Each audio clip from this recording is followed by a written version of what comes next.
Malda medical college হাসপাতালের nursing training স্কুলের প্রথম বর্ষের নার্সিং পড়ুয়াদের নিয়ে ল্যাম্প লাইটিং সেরেমনি অনুষ্ঠান হয়ে গেল বুধবার।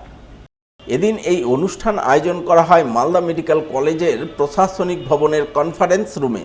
উপস্থিত ছিলেন অতিরিক্ত জেলাশাসক শেখ আনসার আহমেদ, জেলা মুখ্য স্বাস্থ্য আধিকারিক doctor Sudipta Bhaduri, Malda medical college হাসপাতালের অধ্যক্ষ ডক্টর পার্থপ্রতিম মুখোপাধ্যায়, সহকারী অধ্যক্ষ ডক্টর প্রসেনজিৎ বর, মালদা মেডিকেল কলেজ হাসপাতালের নার্সিং ট্রেনিং স্কুলের প্রিন্সিপাল সোমা রজক সহ অন্যান্যরা।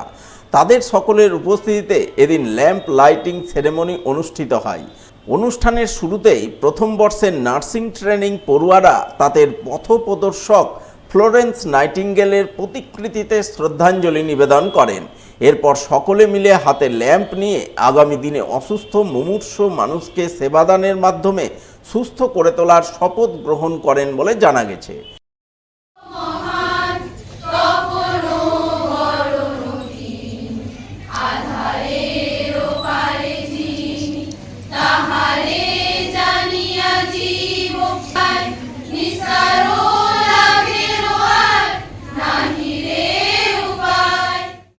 আজকে আমাদের ফ্লোরেন্স নাইটিঙ্গেলকে স্মরণ করে 34তম প্রদীপ প্রজ্বলন ও শপথ গ্রহণ অনুষ্ঠান এবং আমাদের এই নার্সিং ট্রেনিং স্কুল মালদার যে GNM first year student admission হয়েছে, 38 জন স্টুডেন্ট এই মুহূর্তে রয়েছে, তাদের আজকে শপথ গ্রহণ অনুষ্ঠান।